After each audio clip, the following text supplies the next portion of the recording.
Hi students मु संतोष कुमार सिंगलाल तुमको स्वागत करुच्ची आम channel students corner by SKS को। आज वीडियो रे आमे पढ़िबा एंशिएंट ग्रीस रो Athens evolution of direct democracy in Athens. जदि एही एंशिएंट ग्रीस रो अन्य दुईटी वीडियो स्पार्टा और एज ऑफ पेरिक्लिस तुमे देखी नाहो ताहार लिंक डिस्क्रिप्शन रे अछि, चेक करी देखि दियो। तो आरंभ करिबा आमे आज वीडियो एथेंस। आमे जानिछु जे प्राचीन ग्रीस बहुगुड़िए नगर राज्य रे विभक्त थिला। सेही नगर राज्य गुड़िक मध्यरु स्पार्टा और एथेंस अन्यतम थिले। स्पार्टा निज वीरत्व पई प्रसिद्ध थिबा बेले एथेंस निजर प्रत्यक्ष गणतंत्र विकास और संस्कृतिर विकास पई प्रसिद्ध थिला। तो आजिर एही वीडियो रे आमे पढ़िबा जे किभଳି एथेंस रे प्रत्यक्ष गणतंत्र धीरे धीरे विकास होइथिला। तो जदि आमे देखिबा एथेंस नगर राज्यटी सही प्राचीन ग्रीस रो situated in Attica province. Attica नामक प्रदेश रे वर्तमान रो आटिका प्रदेश रे एही एथेंस नगर राज्यटी अवस्थित थिला एवं एठारे राजतंत्रीय शासन रो अवसान हेइतिला 750 बीसी रु 650 BC Madhya Kings rule was ended. तांको राजतंत्रीय शासन रो अवसान होइतिला 750 बीसी रु 650 बीसी मध्य। तो शेष राजा लास्ट किंग वाज कोदरस। तांको शेष राजा थिले कोदरस नामक जणे राजा। तो तांको शासन सरीबा परे सेठारे एक नूतन धरणर शासन आरंभ हैला और सेही शासनटी थिला आर्कन नामक निर्वाचित प्रतिनिधि मानक शासन। तो सेमानंक व्यवस्था अनुजाई 9 जण आर्कन थिले और सही 9 जण आर्कन मात्र 1 वर्ष पई निर्वाचित हेउथिले। तो सही 1 वर्ष से माने जानिथिले जे जदि दीर्घ दिन पर्यंत जणे क्षमतारे रुहे से स्वेच्छाचारी हेबार संभावना अछि। तेणु से माने आर्कन मानंकु मात्र 1 वर्ष पई निर्वाचन करुथिले। तो एही आर्कन मानंक द्वारा ही धीरे धीरे एथेंस रे प्रत्यक्ष गणतंत्र विकास होइथिला। तो प्रथम गुरुत्वपूर्ण आर्कन थिले ड्राको।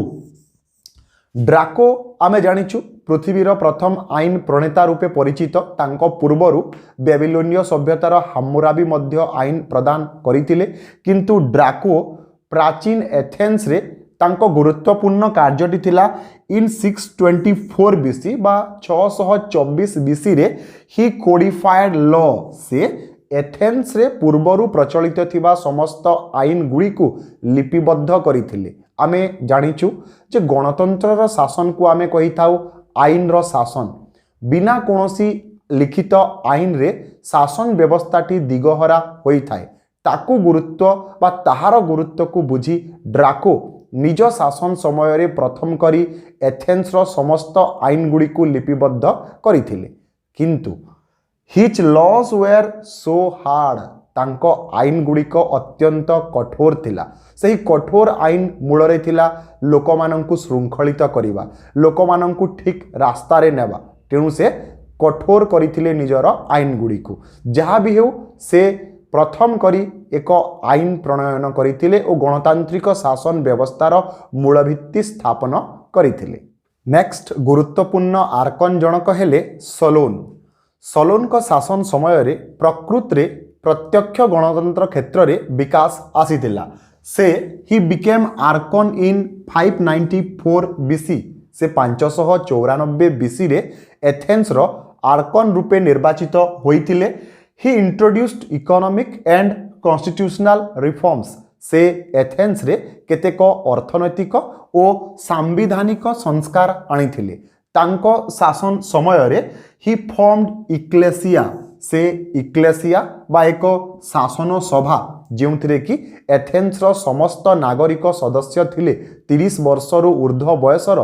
ताहा रे प्रथम परिवर्तन आनिथिले ओ इक्लेसिया को प्रथम करी से सुदृढ़ करिथिले एवं एही इक्लेसियाटी शासन व्यवस्था क्षेत्र रे निया जाउथुबा नीति ग्रहण क्षेत्र रे अनेक परिवर्तन आनी पारिथिला।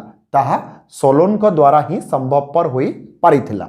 से रिफॉर्म्ड बाउल और काउंसिल ऑफ 400 नीति निर्धारण क्षेत्र रे से बाउल रे संस्कार आनिथिले ओ 400 विशिष्ट परिषद जोठारे कि 400 जणिया शासन परिषद थिला ताहा नीति ग्रहण क्षेत्र रे गुरुत्वपूर्ण भूमिका निर्वाह करिथिला ताकू से सुदृढ़ करिथिले से एथेन्स को 4टी जाति रे विभक्त करिथिले ओ प्रत्येक जाति रु 100 जण लेखाएं सदस्य को आनी काउंसिल ऑफ 400 रो गठन करिथिले। He was known as fortune maker of Athens बा एथेन्स रो भाग्य विधाता बोली मध्य से परिचित। एहा व्यतीत father of Greek democracy Greece गणतंत्र रो से जनक रूपे मध्य परिचित।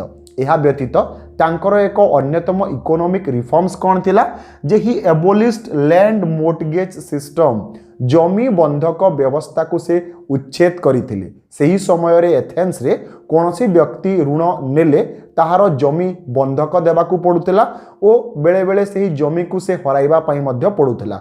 जे जमी हराउतला इविन मालिकंक अधीन रे रही से माने भृत्य रूपे सारा जीवन कार्य करिबाकू मध्य पड़ुतला। एही सबु सिस्टम को से उच्छेद कले एवं जेउ माने बंधक थिले ताकू सरकारी तहबिल रु अर्थ खर्च करी से मुक्त मध्य करिथिले। से भली गुरुत्वपूर्ण कार्य करिथिले Solon. Common man became the member of एरोपैगस।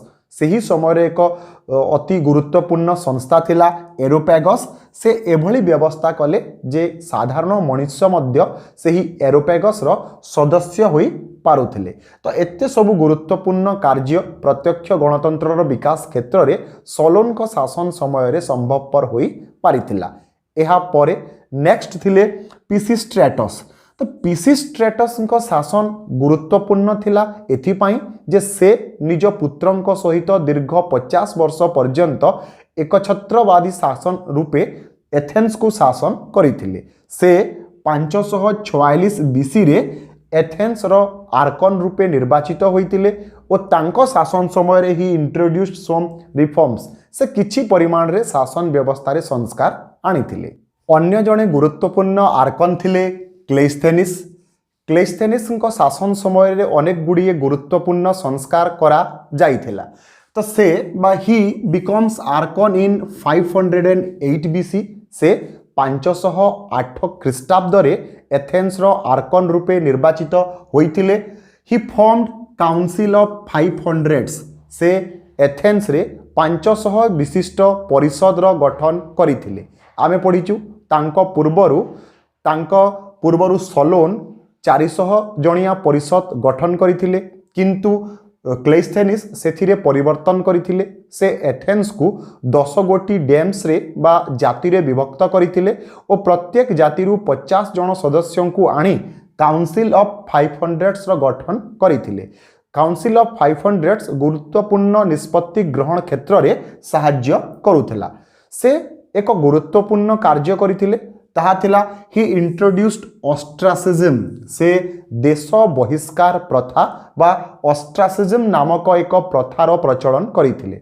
सेही प्रथारे कोन करा जाउथिला ऑस्ट्रासिज्म प्रथारे देशर समस्त नागरिक बा एथेन्स समस्त नागरिक गोटिए निर्दिष्ट दिन रे गोटिए निर्दिष्ट स्थान रे एकत्रित हेउथिले एवं सेमानंक मध्यरे भोट ग्रहण करा जाउथिला जे सेही वर्ष रे देशर खराब व्यक्ति किए जहा नाम रे 6000 रु अधिक भोट पड़ुथिला ताकू देशरु बहिष्कार करा जाउथिला।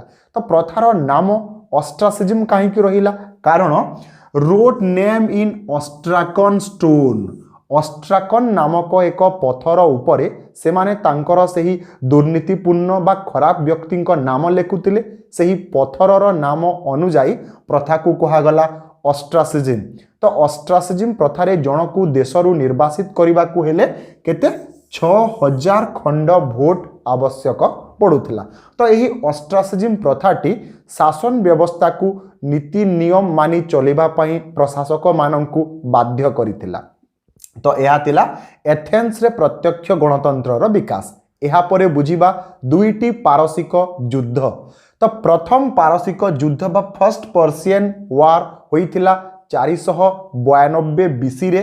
तो 492 बीसी रे Persian king Darius attacked Athens Parsik सम्राट डोरियस एथेन्स को आक्रमण करथिले 492 बीसी रे। तो यही प्रथम पारसिक आक्रमण समय रे युद्ध क्षेत्र थिला माराथन बैटलफील्ड। तो एठारे एक उल्लेखनीय घटना घटिथिला जे एथेन्स रो जने द्रुततम धावक थिले फिलिपिडिस। फिलिपिडिस साहाय्य आशारे अल्प समय मध्यरे 150 माइल दूर स्पार्टा को दौड़ी दौड़ी जाइथिले 2 दिन मध्यरे एवं जाई पुणी प्रत्यावर्तन करथिले स्पार्टार साहाय्य भिक्षा करी। तो तांकरी उद्देश्य रे सही माराथन फील्ड रो नाम अनुजाई माराथन दौड़ आयोजित होई थाए। तो यही प्रथम पारसिक युद्ध रे एथेनिय माने सही पर्सियन किंग डोरायास को परास्त करथिले। एहा परे तांको पुत्र जेरेक्सास सही प्रथम पारसिक युद्धर प्रतिशोध नेबा पई द्वितीय पारसिक युद्ध करथिले। तो द्वितीय पारसिक युद्ध होइतिला 480 बीसी रे 480 बीसी रे होइतिला द्वितीय पारसिक युद्ध और राजा थिले डोरायास पुत्र जेरेक्सास। एठारे किंतु प्रथम पारसिक युद्ध रे स्पार्टा साहाय्य प्रदान करि पारि नथिला। एठारे किंतु सेमाने स्पार्टार राजा लियोनाइडस नेतृत्व रे मात्र 300 सैनिक थर्मोपिलाई युद्ध क्षेत्र रे इन थर्मोपिलाई बैटलफील्ड थर्मोपिलाई युद्ध क्षेत्र रे पारसिक सैन्य माननको सामना करिथिले और सेमाने बहु संख्यक पारसिक सैन्य को हत्या करिथिले। थिले मात्र 300 किंतु पारसिक सैन्य माननको सेमाने एक लंबा हत्या करिबा जोगु बा दीर्घ दिन पर्यंत पारसिक सैन्य मानक सहित से थर्मोपिलाई युद्ध क्षेत्र रे लड़ाई करी सेमानଙ୍କୁ हत्या करिबा जोगु एथेन्स पई युद्ध जितिबा सहज साध्य होइथिला। ओ एथेन्स सालामिस नामक युद्ध क्षेत्र रे बचिथिबा बा रही जाइथिबा पारसिक सैन्य मानଙ୍କୁ परास्त करिथिला। एही भली भाबरे दुईटी पारसिक युद्ध रे एथेन्स जितिबा द्वारा ग्रीक नगर राज्य गुड़िकरे एथेन्स रो क्षमता बहु मात्रा रे वृद्धि पाइथिला। एहा परे एथेन्स रो शासन व्यवस्था रे आसीथिले पेरिक्लिस नामक जने विचक्षण व्यक्ति। सेही पेरिक्लिस को शासन समय रे ग्रीस रो सर्वांगीन उन्नति होइतिला और सेही समय को कहा जाई थाए प्राचीन ग्रीक इतिहास रो सुवर्ण युग। तो सेही भिडियोटी एज ऑफ पेरिक्लिस मध्य चैनल रे अछि, लिंक रे मु ताहा देई देउछि, देखि देबो। तो आजिर वीडियो एतिकी। आशा करुछि एही वीडियोटी तुम पई उपयोगी होइथिबो। केमिति वीडियो तुमको दरकार मते कमेंट बॉक्स रे कमेंट करी जणाओ। धन्यवाद।